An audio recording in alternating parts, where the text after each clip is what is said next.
This conference will now be recorded. All right. Thank you all for being here today. Our Viking workbook class is on twin needle embroidery, endless embroidery, and freestanding lace. So we were chatting a little bit earlier about some of the things that we have done in that are connected with this topic. And like Mary, I haven't really embroidered that much.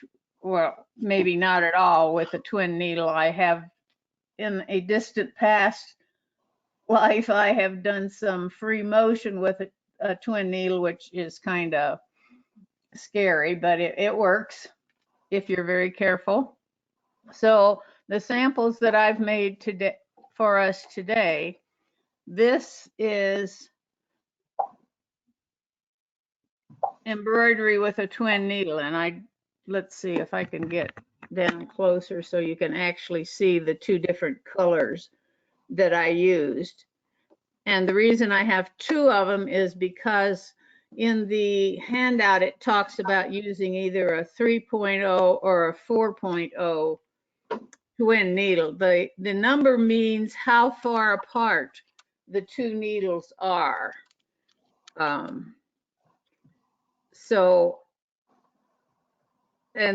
you can get ones that are much narrower in size, but if you've got one that's very far apart, like this 4.0, that limits how, well, it makes it look different. If we can see, and let me see if this will come down. When I did the 4.0, if you can see where right here, no, you can't because my camera is not in the right place, is it? Okay. All right. Let's move that little puppy. All right. Right here on the 4.0, you don't need my Band-Aid. There's a little space between these two pieces. But on the 3.0, because the needles are closer and they're not moving, you know, when they move to the side, there's not that room in between. So that might be something you want to consider. And it totally depends on the width of the, like on a satin stitch. If it were a narrow satin stitch, you're going to have more of a space in there than if you have a fatter or wider satin stitch. When you're doing the things like this, the spacing is different for the 3.0 and for the 4.0. So if you're going to use, you know, a twin needle to do some embroidery, you might want to run a test swatch first to see if you like how the two colors interact. You know, maybe you like to have more of, you know, it's okay with you if you have these spacings in there. And it also makes a difference of how much they might overlap. For this, the 3.0, they're it's not as wide here where the two colors are together as it is for the 4.0 down here. So I would suggest that if you're going to do one and you want to be particular about it, you would do some testing first. Does that make sense? Okay. So that's what twin needle looks like.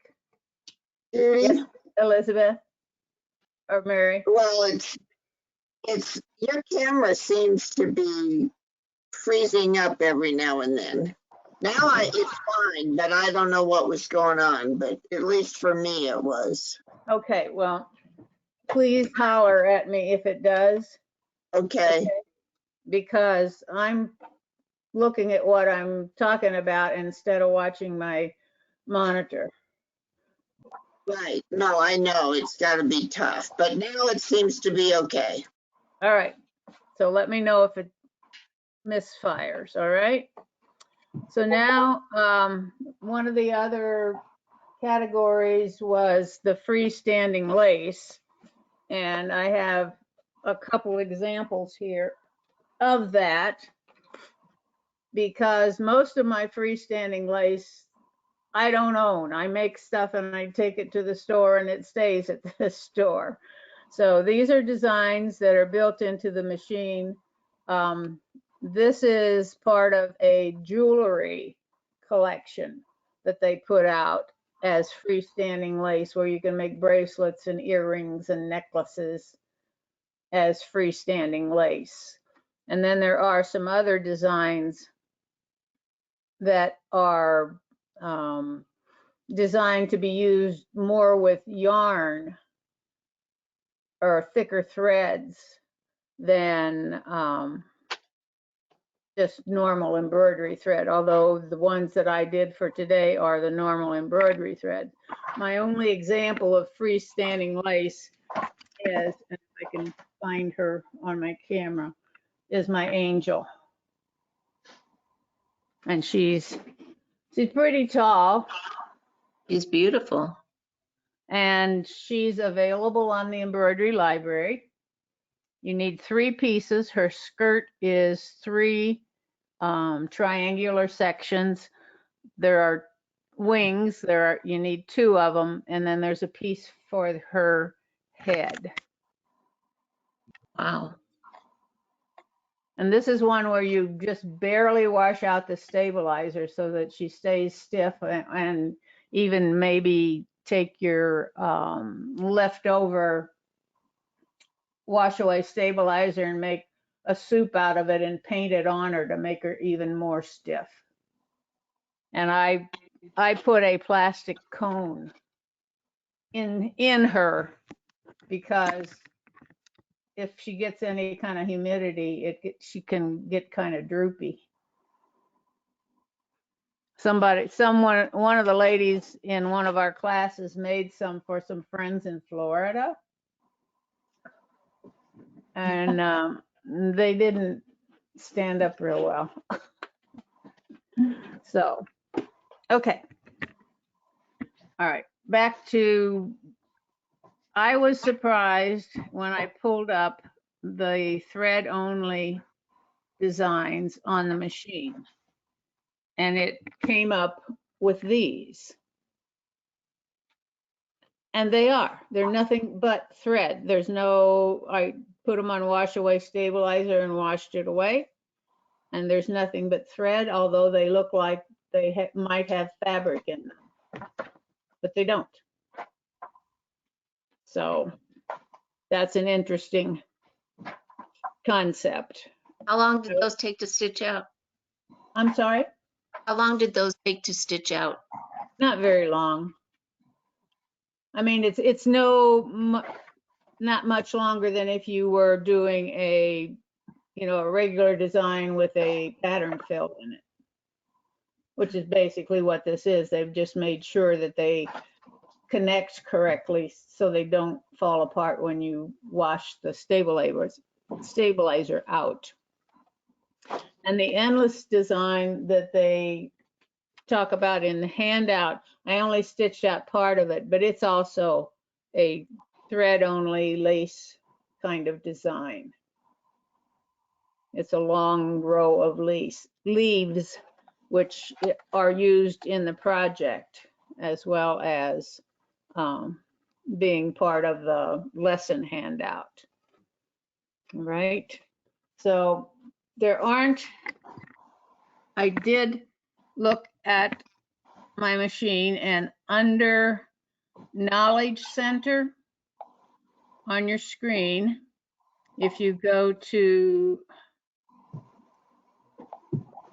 Needle Guide in Knowledge Center, and then you pick heirloom needles, They do have a tutorial on twin needle.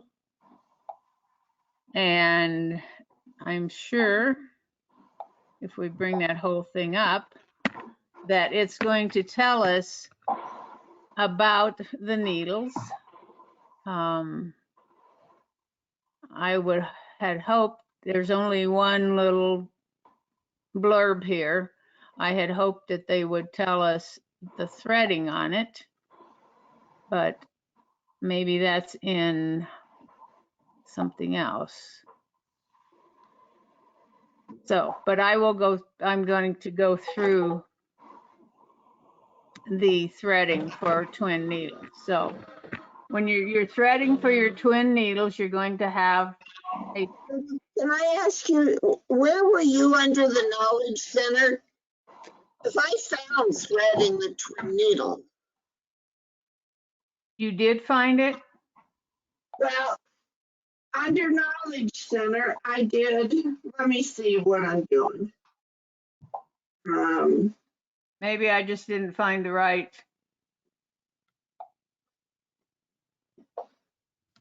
Oh, come on. I went to the needle guide. Maybe that was not the right place. Mine, well, let me see. Yeah, no, I don't know what I'm on, but it says Knowledge Center and it came up and it says thread the needle thread. And Oh, okay. There, okay, I see it now. Okay. Thanks, Mary. what were we under? 'Cause I don't know. Okay, so it's under the quick start guide. Oh, okay. All right. So that was my default. I couldn't tell that it was highlighted. Thank you. Oh, okay. All right. So now they're talking about threading for the twin needle. So let's see. Let's make that bigger. All right. So when you take your twin needle out of the package, if you haven't ever played with one of these guys, it is 2 needles on a plastic bar, but still just with one shank to go into your needle clamp. All right. And when you put it in, you're just going to take your other needle out and you're going to put that in and tighten it just like a regular needle. Okay. And then it's got a flat side on the shank, just like all of our needles. And then, oh, stop. All right. You got to make sure that you have your zigzag plate on, which I don't. And because even though you're embroidering, you have to have room for that needle to go down through your stitch plate. So, you know, we always say we should have our single hole plate on when we're embroidering. Well, the twin needle is an exception for that. So I'm changing my needle plate to my zigzag plate or my wider hole plate so the twin needle will not break. You're going to put both spools on and then just thread them. Gee whiz, that's a long way up there. Thread each one and then you can hold them together as you thread the machine. But when you get to the tension unit over here, you want to separate your threads and put one on either side.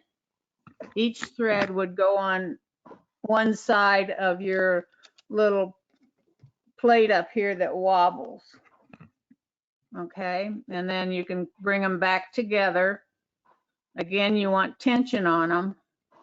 And then bring them together as you come around through the rest of the threading path until you get down to the loop above the needle. And when you get to there, you're going to put, I like to put the left one behind that little loop, and then you leave the other one loose. Oh, You only put one of them behind that little clamp above the needle. Okay? It just, that's just the way it works. Come on. And then you cannot use the needle threader. You have to use the old-fashioned method that I call spit and stick to thread your needles.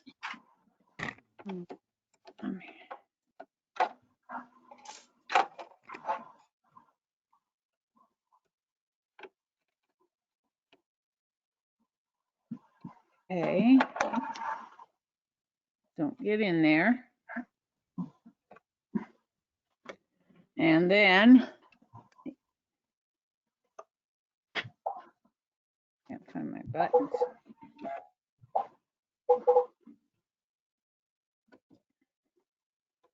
Well, this may take a minute.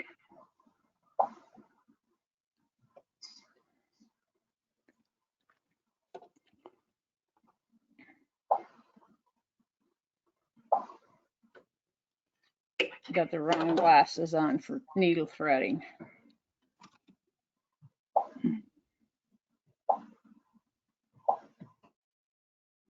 Come on.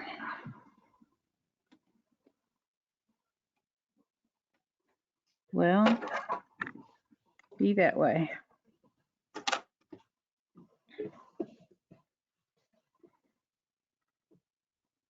There we go. I'm out of practice.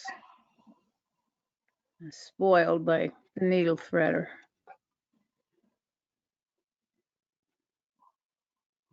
All right.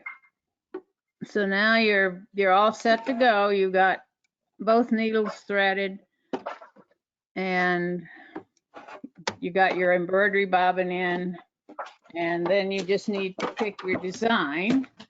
And the designs that are built into our machine are, let's see, we're going to go back to embroidery. We're going to go to come on. There's one called additional techniques.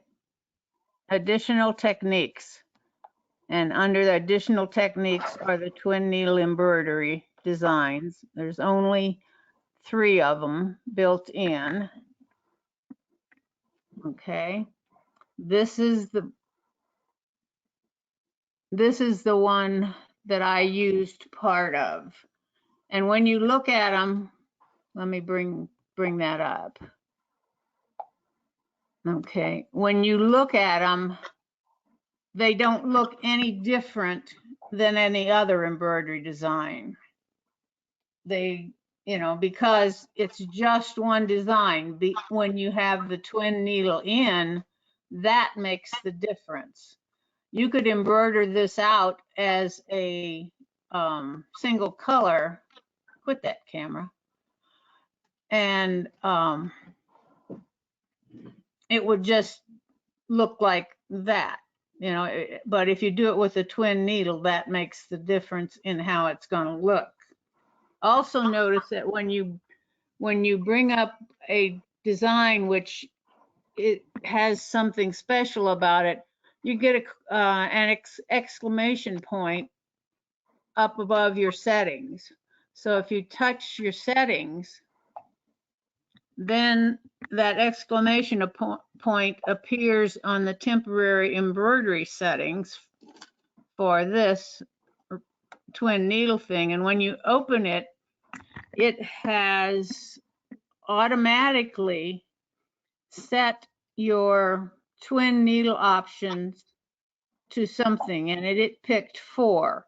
Well, I put in a 3.0 needle instead of a 4, so I'm going to change it to a 3.0 needle in my settings. But it's great that the machine tells you that here's something you need to look at. And that stays there as long as you have a design loaded that uses that option. Judy, So, yes. can you still use the thread cut options? Yes. Okay. Let's see, where's my sample? Did I do that? Well, on the design that I stitched out, because you're not switching colors and that it was continuous, it did not have any intermediate cuts, but it certainly cut at the end and wasn't a problem. Okay. Okay. I mean, if you're doing a twin needle and you're changing threads, that could be kind of labor intensive. Yes. My other question is, do you select the deluxe stitch system in your temporary embroidery system settings, or just leave it unselected? Well, it should have automatic, anytime you go to embroidery, it should select the deluxe tension system. Stitch system? Mine doesn't. So that must need to be set. It didn't? What's No. your default setting? Well, that's just it. My default someplace else must not be set correct. Well, if you go to your settings and you go to default embroidery settings. Okay. Well, it says it's on. It says it's on. Mm-hmm. Yeah, well, it should, anytime you're embroidering, it should be using the deluxe stitch system. Okay. Just like any time that you are in sewing and you're using a stitch where the needle does not just go straight forward or back. If it goes to side at all, the machine will switch to the deluxe system. Okay. All right. Okay, so I'd like to just embroider a little bit of this out for us here so you could see it at work. Tell me if you are going to embroider along with me. Yes. Wonderful. I am too. All right, great. Let me cut these tails off. All right. I got my hoop done. And if you look at your color list on your machine, you see you only have one color. So let's put this down where we can see what's going on. And I like to really slow the machine down.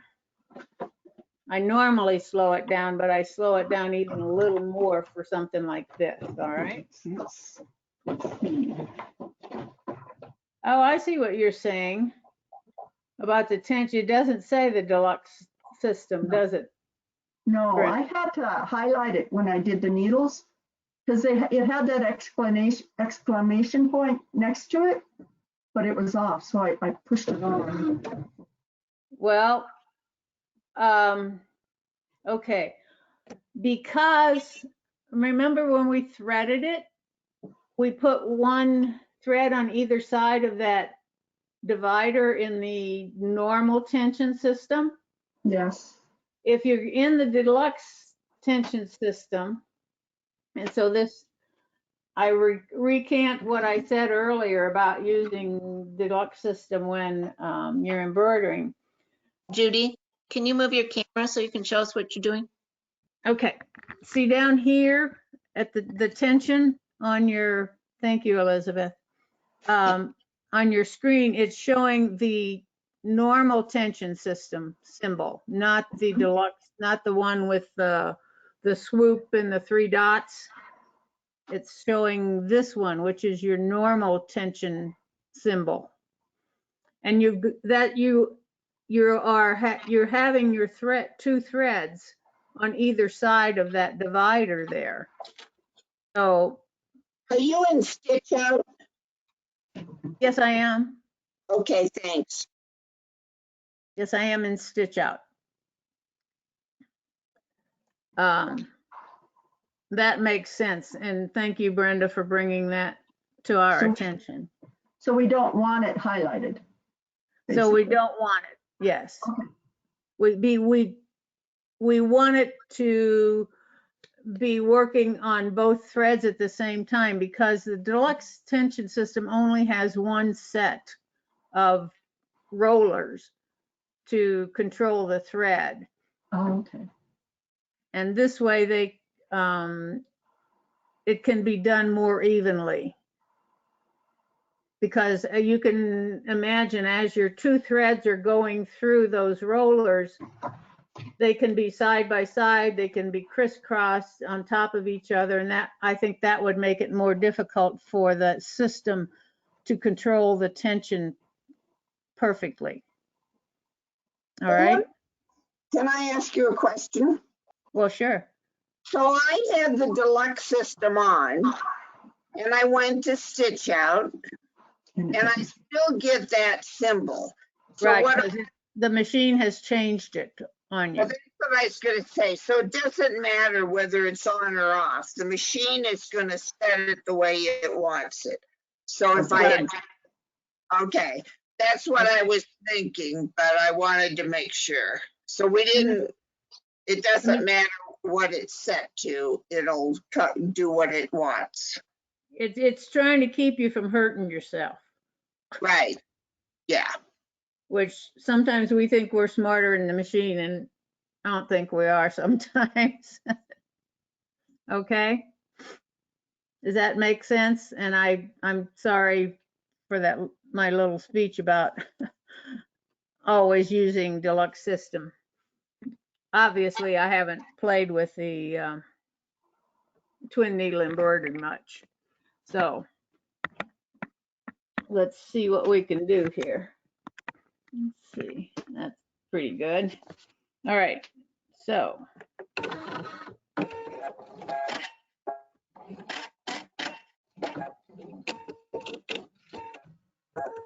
Oh.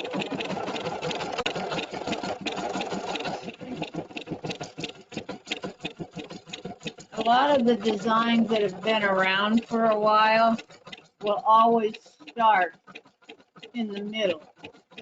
And I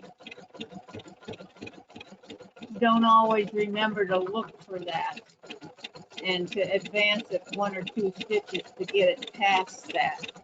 That was why it made that long jump at the first. And some of them will even go back to the middle to end. Some of the older designs. Remember that, Judy and Mary? Yeah.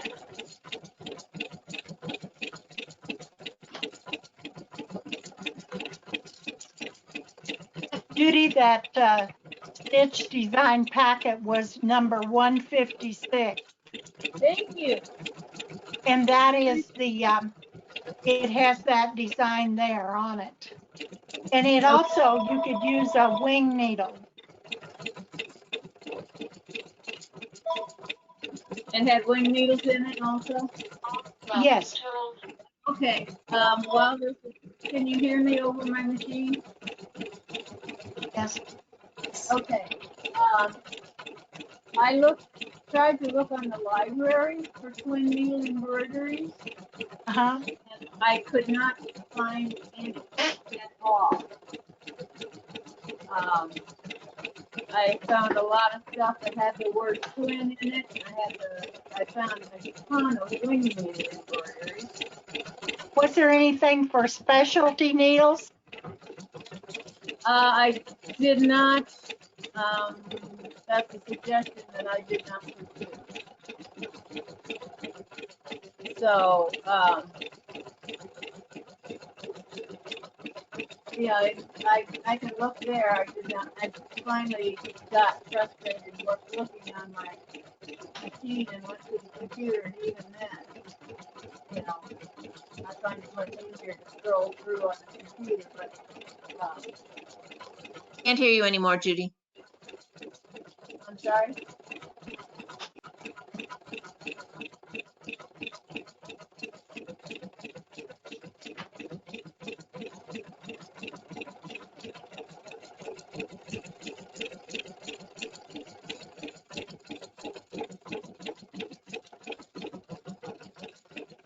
It's interesting to watch this particular design because it goes back and forth a lot, rather than just, you know, starting at one end and pretty much switching to the other end. It's working its way back and forth a couple times.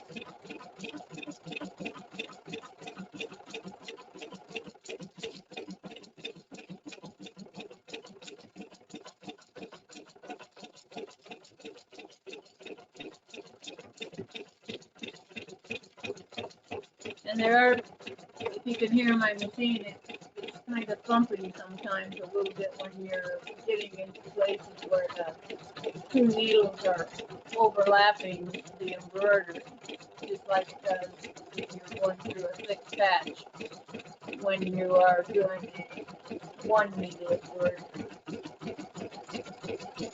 But it does quite well, and it's kind of a shame that they don't have more designs for it. I'm going to look up that collection Judy gave me the number on and see if I can see what kind of designs they have it in. In the book directory part, it calls it sensational needle effects. Sensational needle effects. Can I remember that? I have to write that down. Thank you.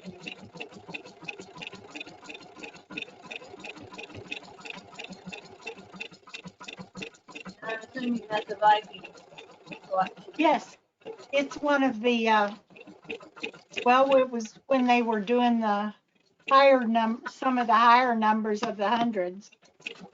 Yeah, yeah, the number indicates that it's not very recent. Right, it's in one of my, well, I've always printed off all of them that came because I have so many of them. Yeah, I think it's kind of interesting that it does those little candlewick stitches just perfect. Uh-huh.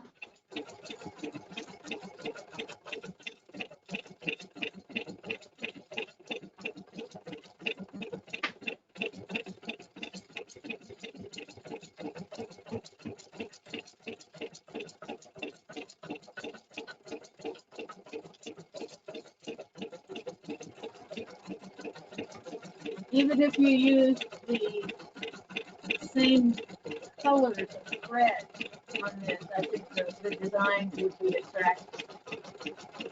Just the fact that it's duplicated.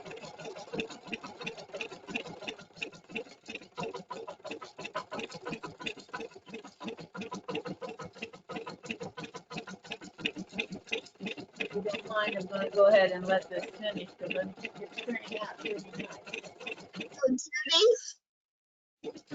Yes, Mary. the design does not have to be digitized for twin needles, does it? I mean, obviously you have to be aware of what the design is, but some of those line designs, you could just put a twin needle in. Correct. Okay. Yes, but the machine will not know it's a twin needle design. It won't give you the warnings. It won't change your tension system for you. That's stuff that you would have to either make yourself a list or know that you need to change if you're going to use a quote non-twin needle design with a twin needle. Okay. Right, yeah, okay, yeah. Yeah. And like I said, I did some free motion stuff, you know, decorative free motion stuff with the twin needle at one point. You just have to be really, really careful, because that was, you know, that was not an embroidery, it was just free motion sewing. It was something we did where we had done some applique and then we wanted to do some like echoing with the twin needle so we could put two colors at the same time and then have them parallel. Because when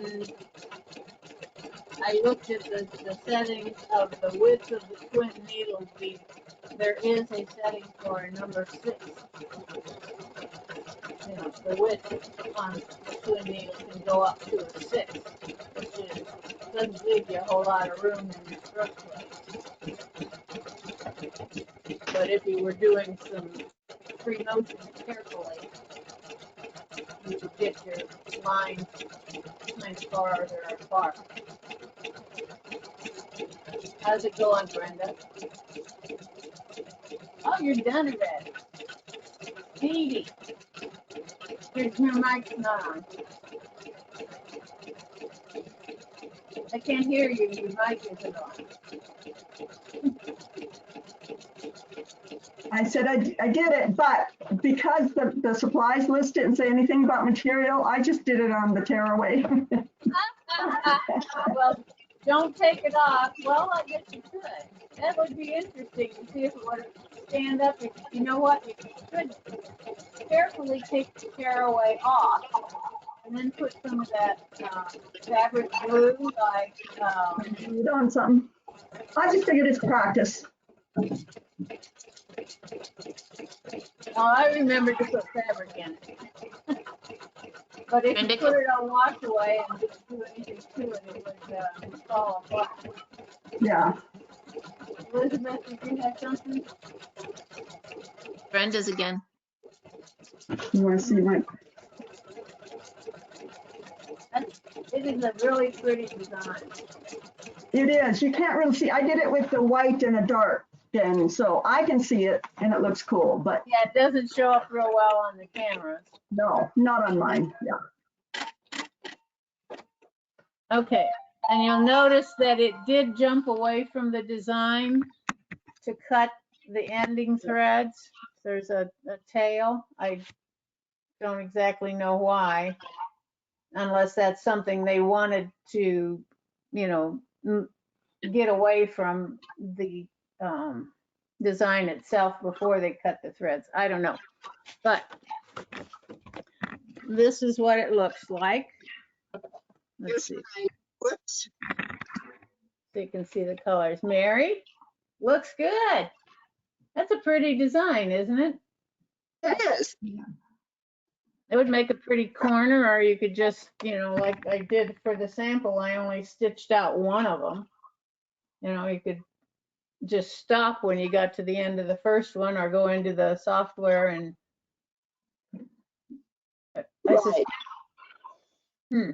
that's an interesting thought about the software, whether you can mark something as a twin needle in the software and then have the machine recognize that.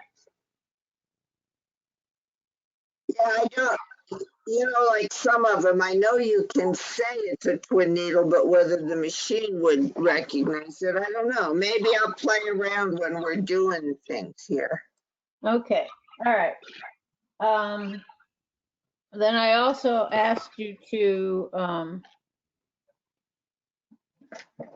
have some wash away stabilizer that you could put in your hoop so you could make a freestanding design. let's see.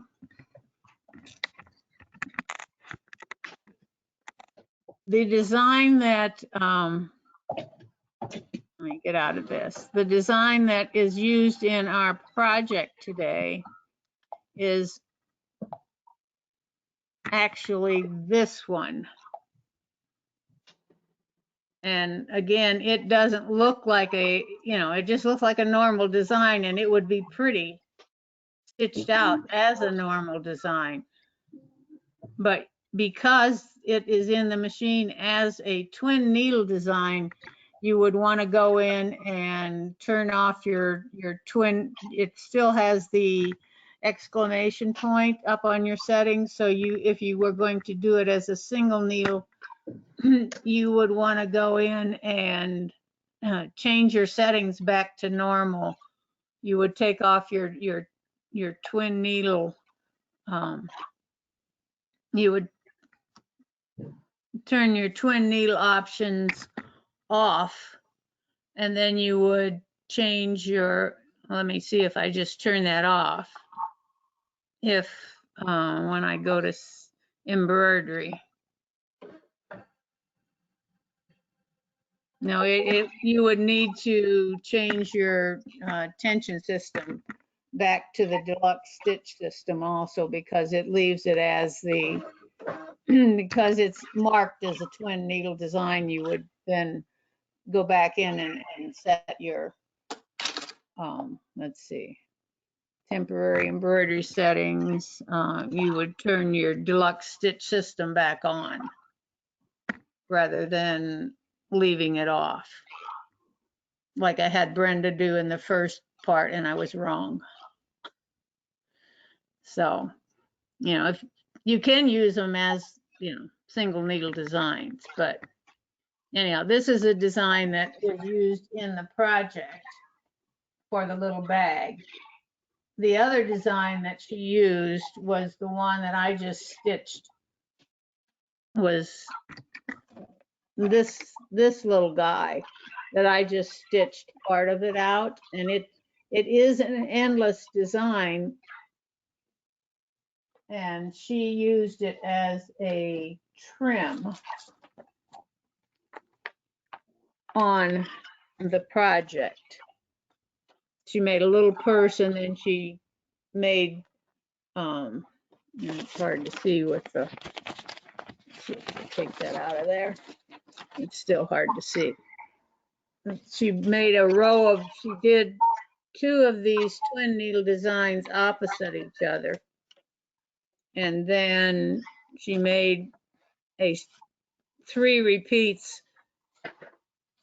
twice of that endless leafy lace design, and used those as trim above and below the twin needle embroidery. And that's that could make a pretty little pillow instead of a bag. Well, it is a pillow. It could make a bag too. But it was nice in the instructions that they actually gave you the location of your designs, rather than you having to try to sift through your sample book and find them. So if we, when you do, and I did on this one, when you do something that is thread only on wash away stabilizer, if it's lacy looking rather than the solid ones, you really want to wind a bobbin with the same thread that you're using on the top. Okay, because that, with this one, there's not much chance you're going to see the bobbin thread. And in fact, you can see that I did not use matching thread in the bobbin. But on this kind of a thing where you have little pieces, then it's important to have the bobbin thread the same as your needle thread. so that it looks really nice. Okay. And it's when you wash away your stabilizer, it's up to you how much of it you wash away. I normally want some body left in mine, so I will not wash it out completely. And I did notice that when in the handout, they were talking about washing it out in the, they said to use hot water. Lukewarm water will work fine. I'm kind of skeptical of using hot water to wash it out, although it makes it wash out a little with just regular water. Sometimes you, oh crap, my camera went away again. Ah.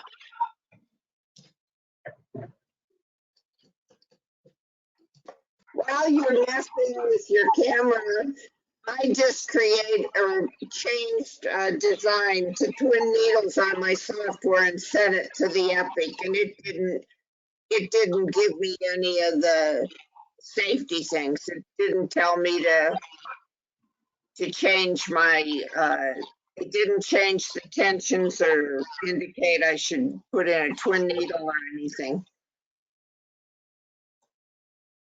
Okay, can you hear me now? Mhm. Yep. Okay, sorry, I don't know. I do not know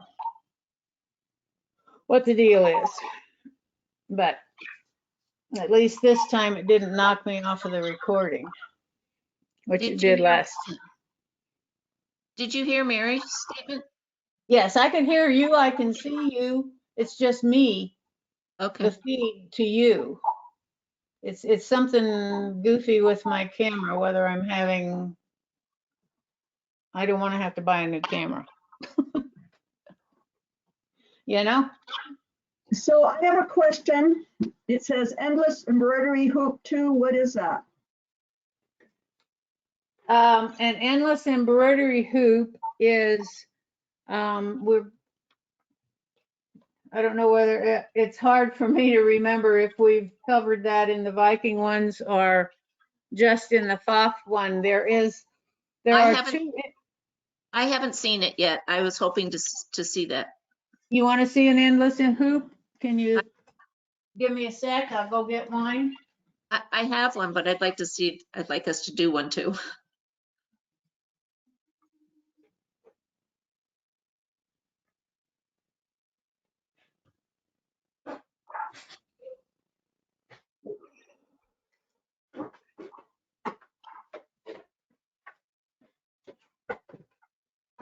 Okay, there are two different sizes of endless hoops.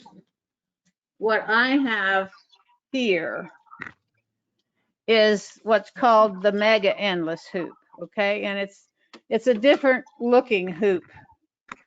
Come here. Okay.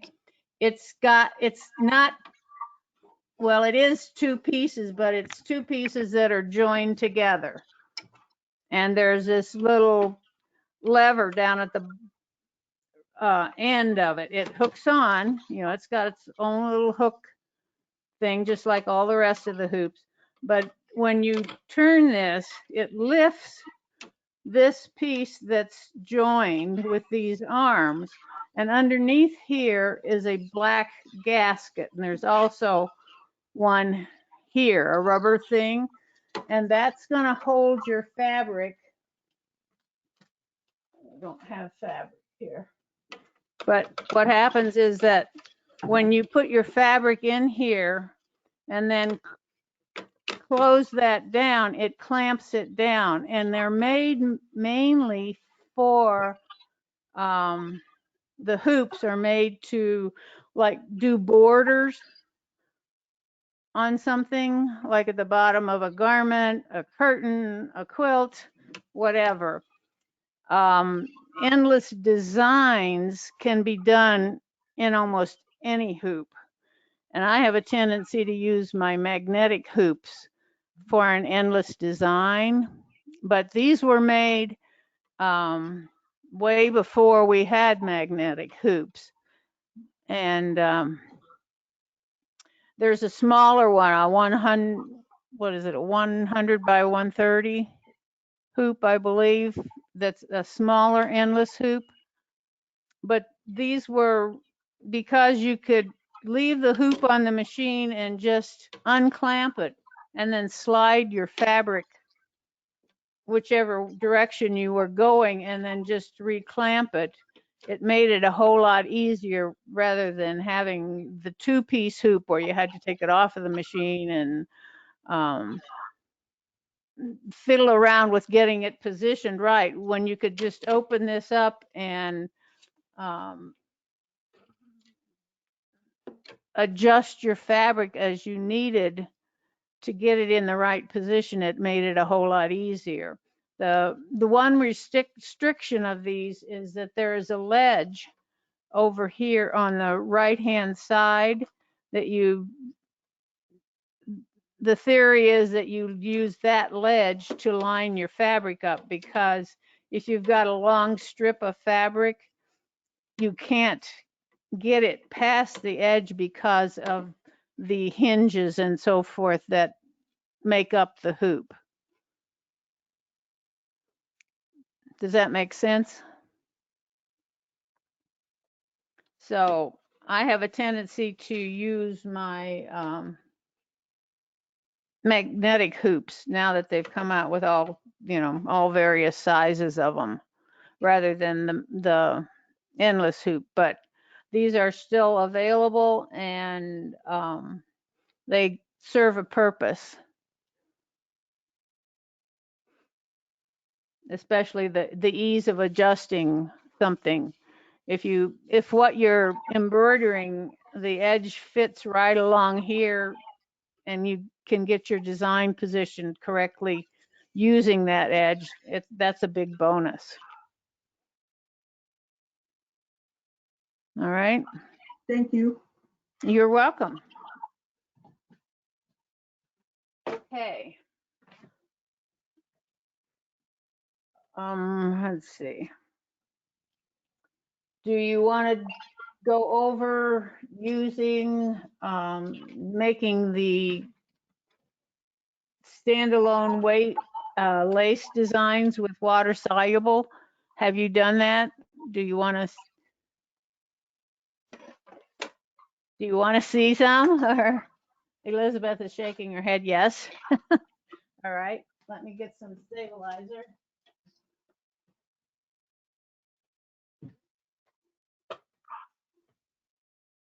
My organization is unorganized.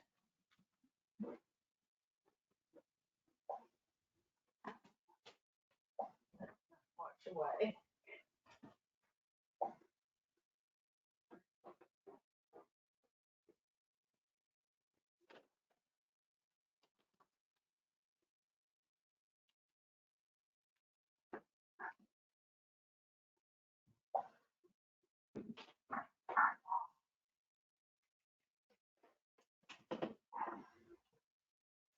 Okay. Do you want to see one that's lacy, or do you want to see, well, we probably have time. We could do one that doesn't look like it's lace, what I call solid ones. But normally, because of the intensity level of the stitches that are in the freestanding ones, they take a little bit longer than if you were doing a regular pattern fill design on fabric. But that's okay because they're pretty. So let's take out our twin needle here. Let's see what I'm doing. Quit and put in a regular needle.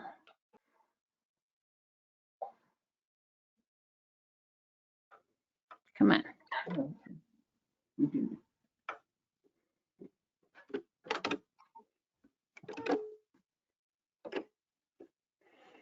All right, and let me take out my green thread because I don't need that. And now I can use my needle threader. Come on.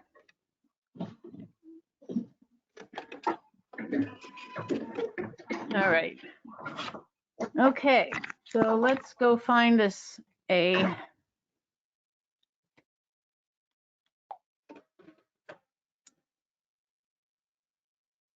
design that we want. We want to find embroidery. Yes, freestanding embroidery. So you're on your home screen, if you go to embroidery and freestanding embroidery, you have 3 categories. And the only one that we're talking about today, we'll talk about the other ones in the future, are your freestanding designs, thread only. And the picture that it shows threw me off because I'm looking at this butterfly and I'm saying, well, that looks pretty solid to me.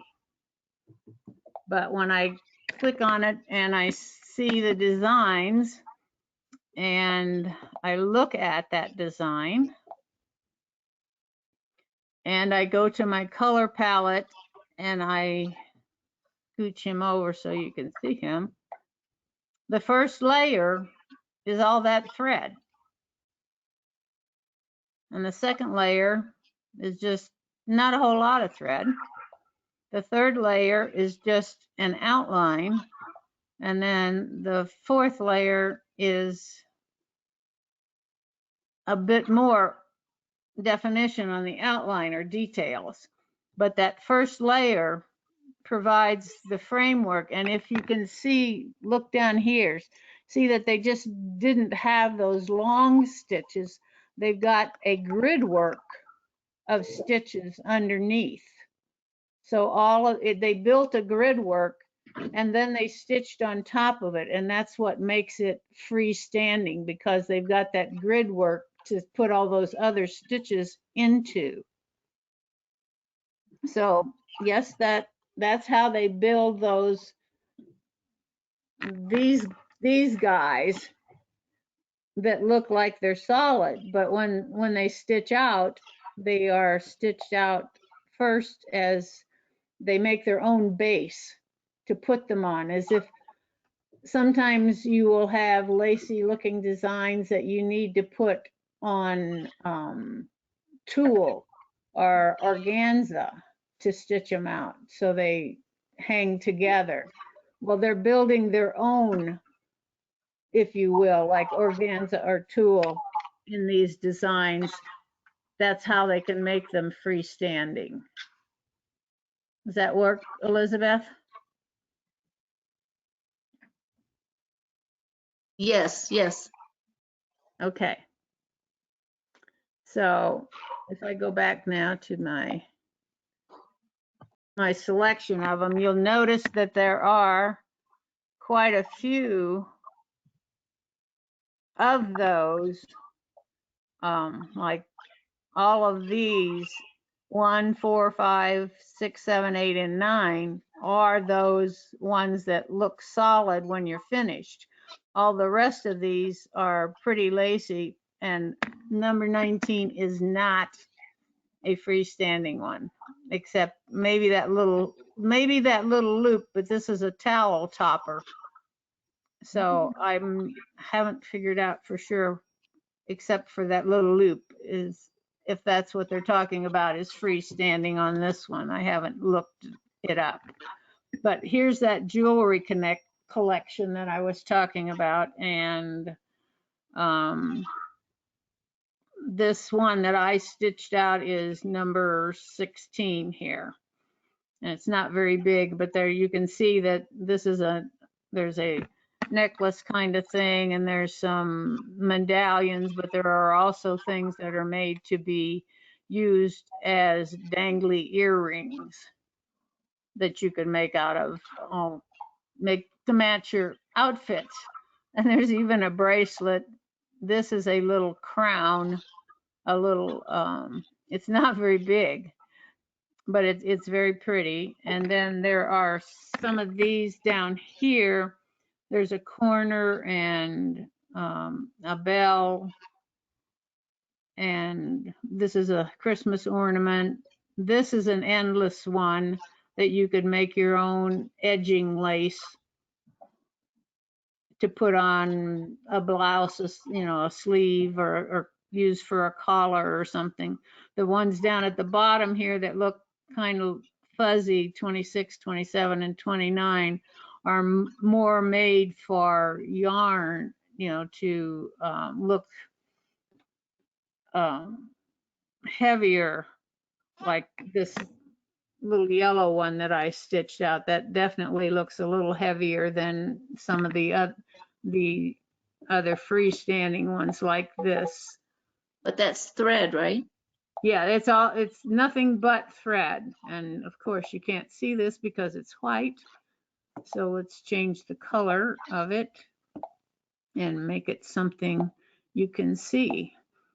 So that one, and again, you can see that the design has a grid work as the background to make, so it all connects when you stitch it out and wash the stabilizer away. All right, so let's go find something that we can play with. Pick something for me, Elizabeth. What do you want to see? We can stitch out like one of these little earrings, or we can stitch out one of the solid ones. I like the earring. I think it's pretty. That one? Please. That's a pretty design. It's not very big. Let's see how big it is. It's 42.4 wide and 72.4 high. So maybe it's, oh, so there's 72. 72, it's not quite, it's about 2 3/4 inches high. That's a pretty good size earring. That's a pretty good size dangle, yes. How much room do you have between your earlobe and your shoulder? A lot. But we'll stitch it out anyhow. All right. And I did not change my bobbin thread, so I'm aware of that. We're going to have a pink top and I think there's gray in the bottom, but I'm not going to, whoops, I got to go back. It wants an 80 by 80 hoop and I got a 120. So let me change that. It's always going to put it in the smallest hoop it can, which is a good idea. Okay, so now we'll make it happy. We'll speed it up a little and go.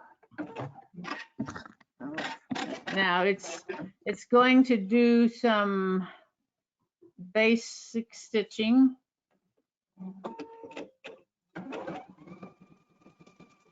It thinks because that could be done with multiple colors. I'm going to go to my thing and make it mono on my screen. Why didn't you do that? Oh, it did. Okay. So now it won't stop in between. I mean, it still shows each color separately on the screen because I have ghost mode on.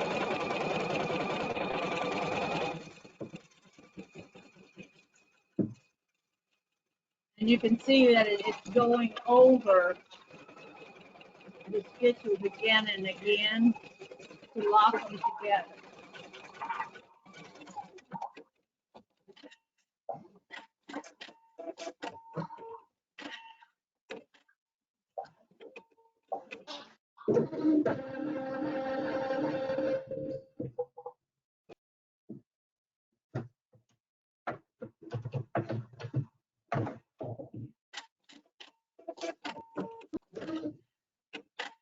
So while that's stitching out, I took a spiral design and did it with twin needles.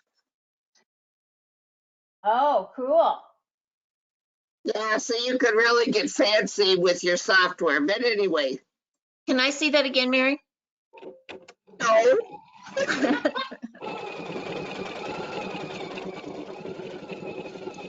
That's cool. That is cool. What size needle did you use? What size needle did you use, Mary? I didn't hear what you asked, Judy. What size needle did you use? 3.0. Oh, I think, yeah, 3.0, Okay. 75. I had just had a simple one and it had 2 colors in it, but so I didn't change it. This could have been all four colors if I changed my twin. I just wanted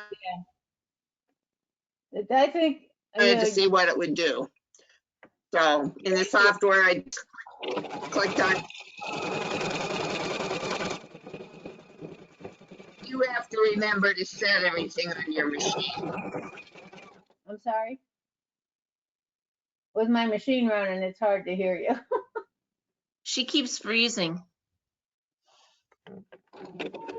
I keep turning the machine off. So yeah, So we thought you were Mary's freezing. freezing too, but No, Mary, I think you're freezing. Oh,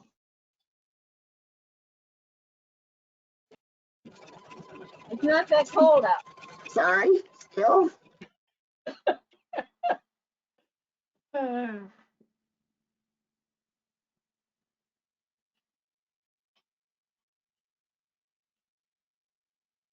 You can see now that it, after it did all of that uh, basic stitching all over each other, it's coming in and it's putting in some satin stitches and some delicate little bars to connect the pieces of the design.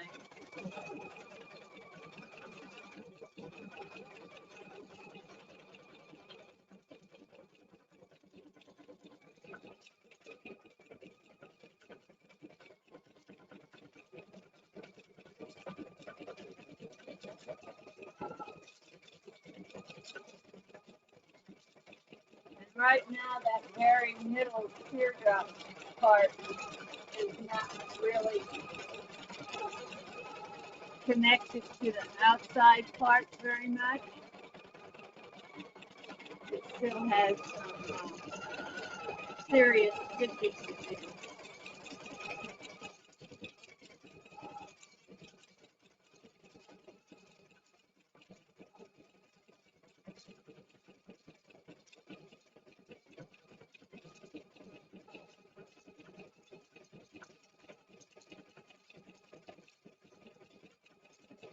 Like I said, it just takes a little bit longer to do these because it's putting a lot more thread and a lot more stitches into it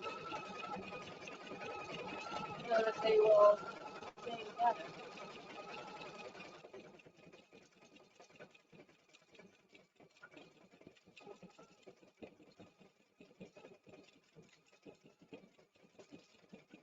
It's always going to lay a foundation of stitches before it comes back and does the pretty ones on top.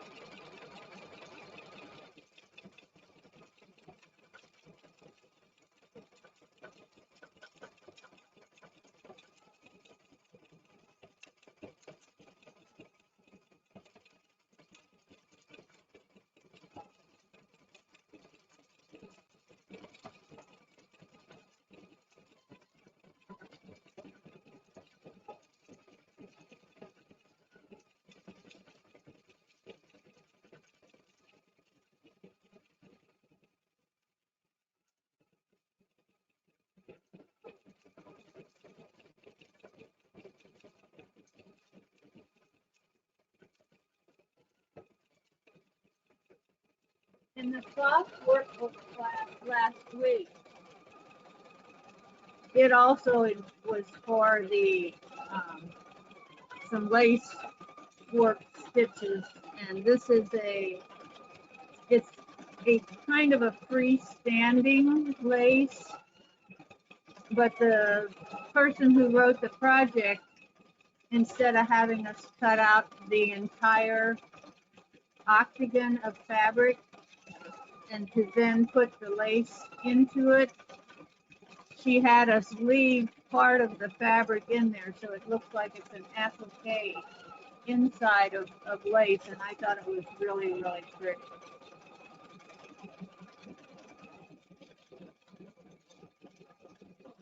And Elizabeth saw it as a sample in the store, so she joined us on our POF class last week to see how it was done. And you're welcome to do that at any time if you see something that is from the other brand. You're most welcome to join that class and to learn a little bit more about it, because technique can certainly be done on the other machines. It's just that particular design was built into the box.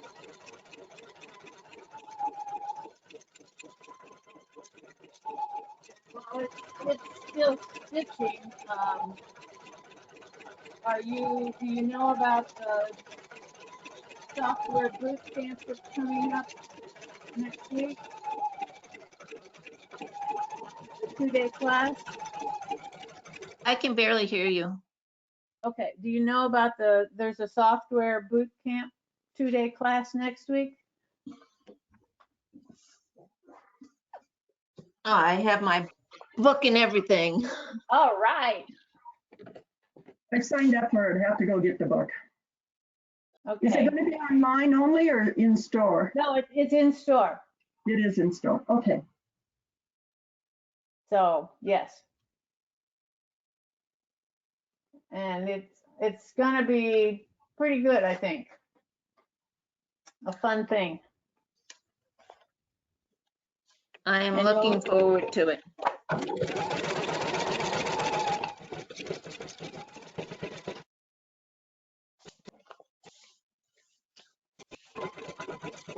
Judy, Yes. what makes it different from the club? This is going to Is it a be new a series of program? lessons from the beginning, starting you off as if you're a totally brand new user and taking you through the various functions there's 8 different lessons, I believe, 8 or 9. And it's going to take you step by step, hand holding through the software. So the club is just, kind of different projects. But this is going to be school, if you will, rather than projects. Does that make sense? Yes, And Elizabeth? just looking over it, I feel like for me, it's starting at the beginning of each of the different tools that are inside it. Yeah. It's well laid out. It's the corporate owners classes for the software. Okay, and they have had books printed with all of the lessons in them, so you don't have to print them out. And you'll need to call the store if you want to sign up or to find prices and so forth. Okay, and it's for the platinum program, or? Yes. Well, it's for whatever you have, and some of the things that they cover will only be platinum, but some of them will be very basic. All right. Thank you. You're welcome.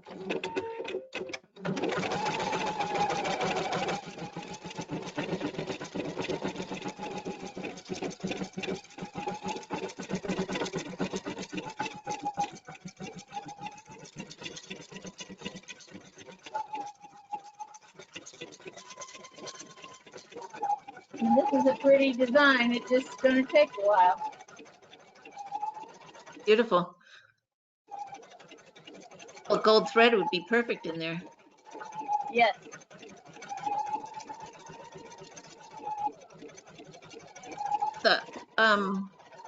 The other multi-hold feet,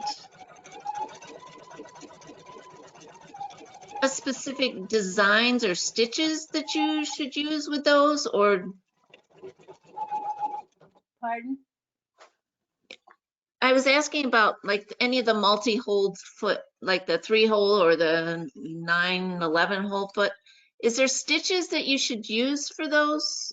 Yes, Specific? I'm going to send out an email with some tips and hints and facts about what we're doing on the quilt.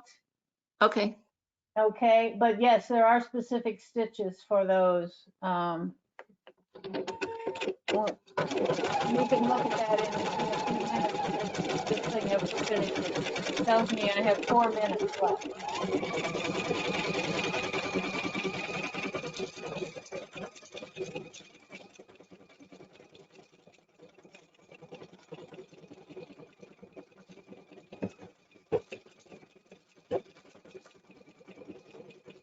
Some little thick parts in there with those bumps.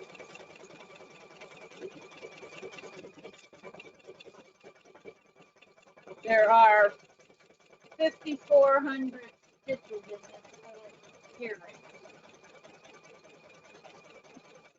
Yeah, they a few extras.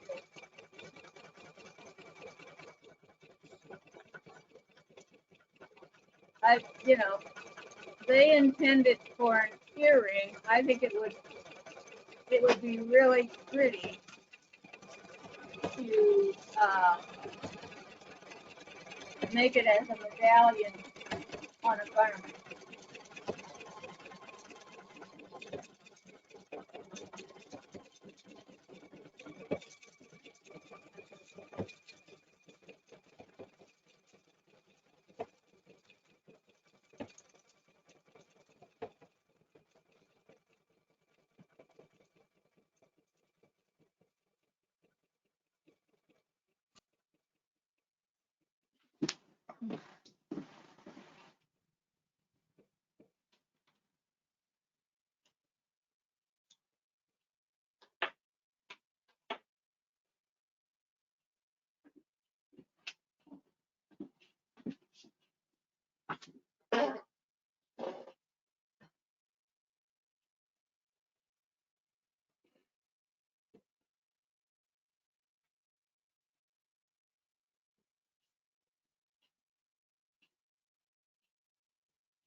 Okay.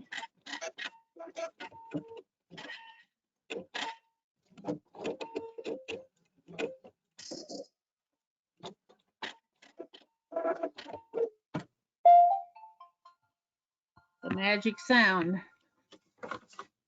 Okay, so I don't know if you noticed that this little loop at top was the very last thing that it stitched out. So if you wanted to just stitch out the teardrop part for something, you could keep your eye on it and stop it and not have that part stitch out.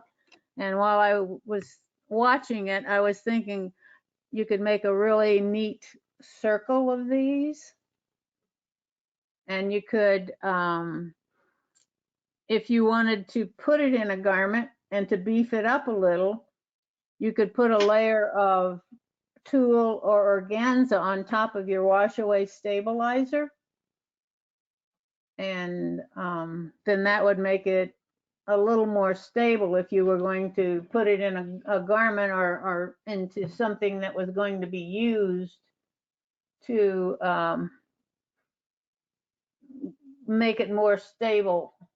And the fact that if it were a garment and wearing it, you're going to move it around a lot. So having something like organza or tulle underneath it would give it a little more stability. Okay. Okay, Judy maybe has to leave. Any questions about any of that we've done, Brenda? You have anything? You okay? Yeah, just fine. They look beautiful. You know, seeing them on the screen does not do them justice at all. So, Well, and especially some of the colors they picked are probably for the screen view, you know? And this one? so you can't see how vibrant they'd be. Right. Yeah. And this has a similar design in here. Let's see, what do I need to be in? Let's put it in a bigger hoop. And, you know, again, the colors that they have it in are not colors that I would necessarily pick. But No. no, but you can see this little square here? That's that little thing. That was, and I know this oval has a separate design in here too. Oopsie, hang on there. See, there's that oval. And that's you know, you can make a coordinating earring with your necklace because they've got that piece separately, if you would like. So, okay. Anything else about this? And then I can answer. Elizabeth, you have a question on this? No, it's about something else in this design in the pillow that they were. Okay, tell me. It says using the piping hot binding tool. I don't think that's actually a hot thing. I think it's a. Well, that's just the name of it, is the piping hot. I mean, that's the way the creator named it because she thought it was a hot technique. Gotcha. It's Is it something it's not a heated thing. I'm sorry? It's not a heated thing. Okay. And that's not what the hot refers to. Okay, I'll look it up. Well, I can show you one. Show us, please.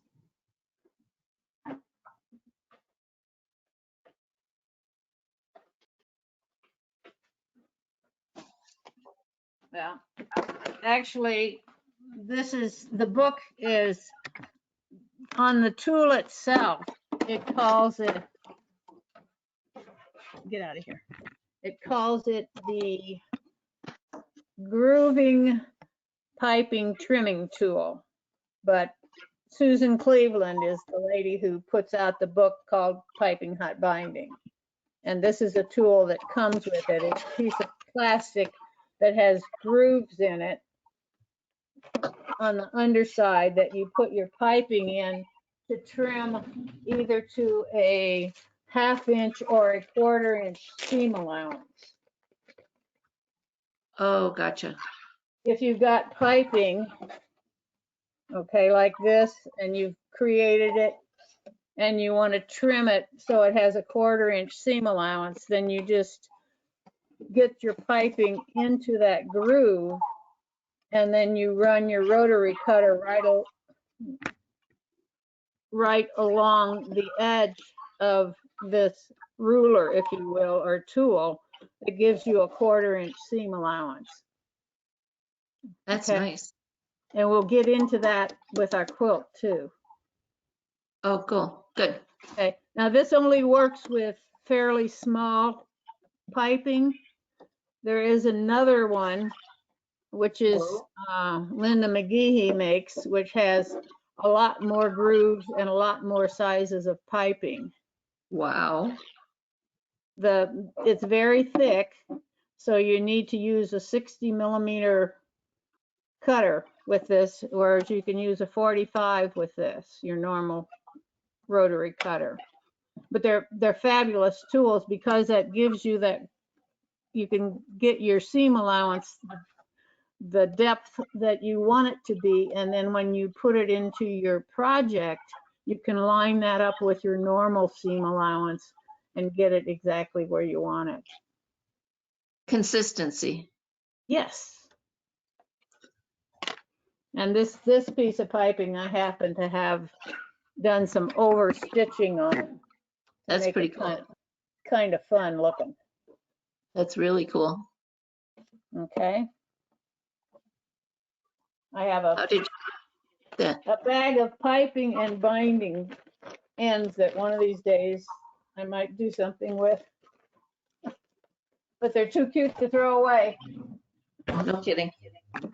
Okay, so I love piping. I do too. I really do. There was one time in my life where I never made up almost any kind of project that didn't have pipe, that I didn't figure out how to put piping in. It finishes off just perfectly. Yes, and I'm not a big fan of the flat, what they call the flippy piping. I like something with a little puff to it. Yeah. Okay. Anything else about our lesson today? Elizabeth was asking questions about the stitches that you would be using for your multiple hole yarn foot. Okay, so I'm going to go to sewing, and I'm going to go to, got to find them.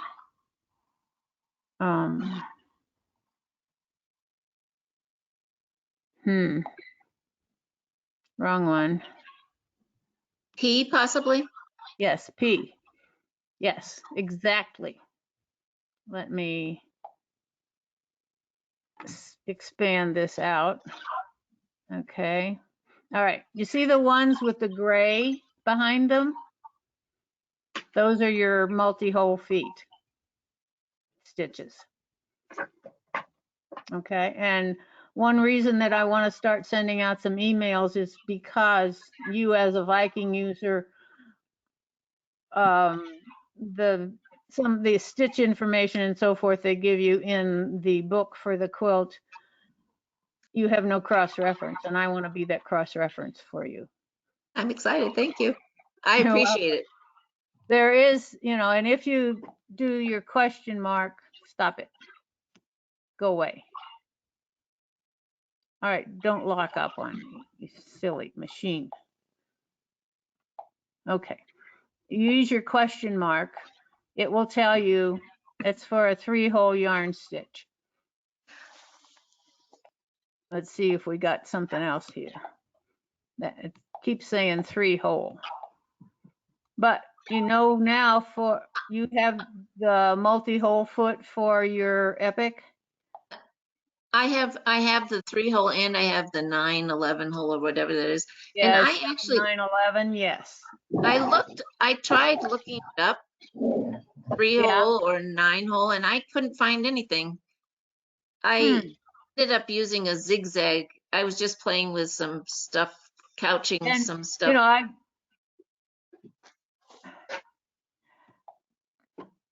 Don't help me so much, machine. Yeah. I seriously believe that you could use something like this one, number 15, your multiple zigzag, but I would make it closer together. I did number 20. I'm sorry? I did number 24 and I moved it shorter and narrower. Well, I played with the width a little bit. Yeah, well, let's see, where's that? Okay. Yeah, it's still going to only be 9 millimeters wide, no matter how many holes you use. The thing is, if you're using less than your 11 holes, you want to put your threads together in the middle. And that's what I did. Good. I got tired of threading it, so I got tired of pulling threads. Yes, it does. It does take a little patience. It was a little late last night, so I was just playing. I find that using the little clover clips, you know, as I thread a cord or whatever I'm going to use in it, I put one of these little clips on the back of it to keep it from coming back out of my foot. You're so smart. No, I'm tired of threading. The other thing I did was I used the 9-hole foot on the FOF, and I had 3, 3, and 3 of, you know, 3 different colors. And I would keep one of these on my set of 3 colors feeding into the foot to give them a little weight and to keep them together. The foot will position them correctly as they go through. But to me, it was a big help to have this to manage them in front of the foot also. Oh, good idea, because I loved how yours, I didn't quite come out like that. A little practice. Yeah, it does. It's different. It's a totally different technique, and especially the ones where you're doing the free motion with the multiple hole foot. You're thinking, oh my gosh, it's not going to turn right. And sometimes the threads do cross their self, which is, it turns out looking okay. So did you take your feed dogs down from that? I'm sorry? When you used that, did you take your feed dogs down? You put your feed dogs down when you were doing that? No, it's sewing. No, Okay. you're fine. It's, you know, oh no, let's see, that was free motion. I say it's free motion. I don't remember doing it as free motion. I remember sewing, and I'm calling it free motion because I wasn't following a specific path. Right. I'll have to I have to go back to the book because I slept 2 or 3 times since I made that quilt. And did a few other projects.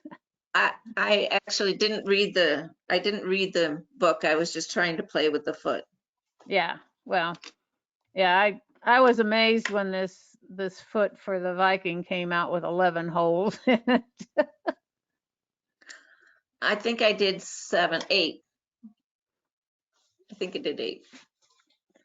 Okay, but I mean, there's so much that we have available with the machines that you could spend all day, every day, and still not hardly break the surface Exactly. of what you can do.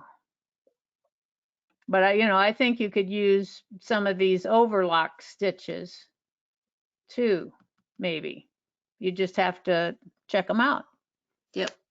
The thing is that, and I'm pretty sure that even these guys are going back and forth, so the backward motion is of the overlock stitches shouldn't be a problem. Okay. And did you use invisible thread on top or something else? No, I just used regular thread because in most cases I used metallic thread.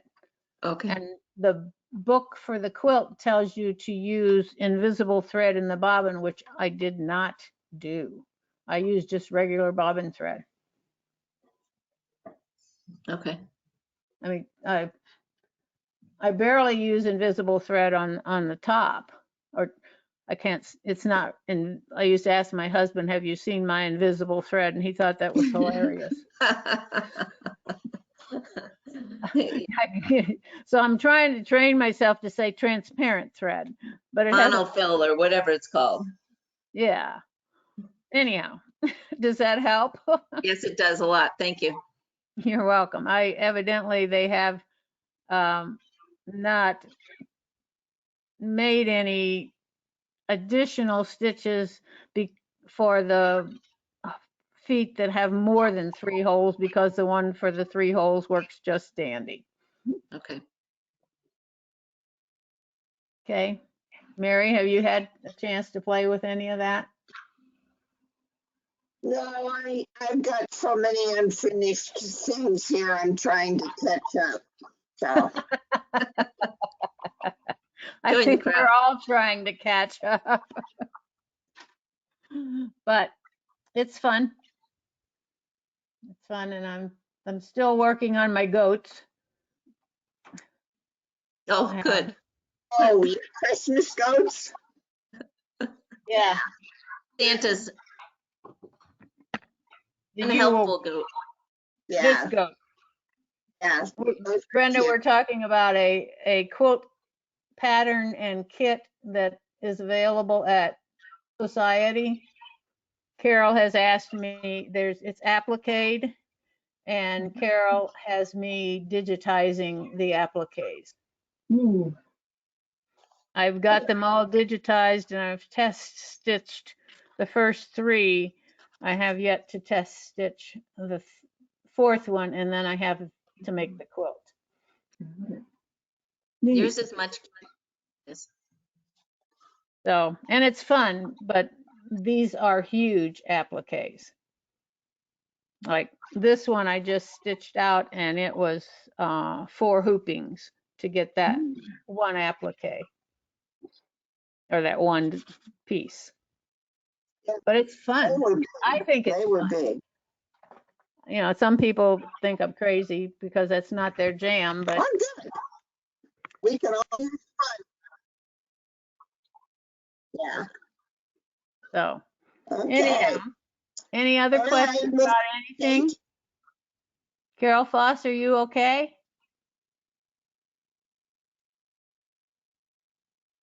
She may not even be there. She's maybe not. Yeah. They've got a lot of Well, stuff thank you going so on with their much. house. Yeah. Okay. Well, thank you, ladies, for being here. Thank you for your patience and your input and questions. I love it. And please correct me when I tell you something incorrectly. So hope to see you in boot camp. You don't always tell us something crazy. All right. All Have a good right. rest of your week. See you later. Bye, everybody. Thank you so much, Bye. Judy. Bye, Thank ladies. you.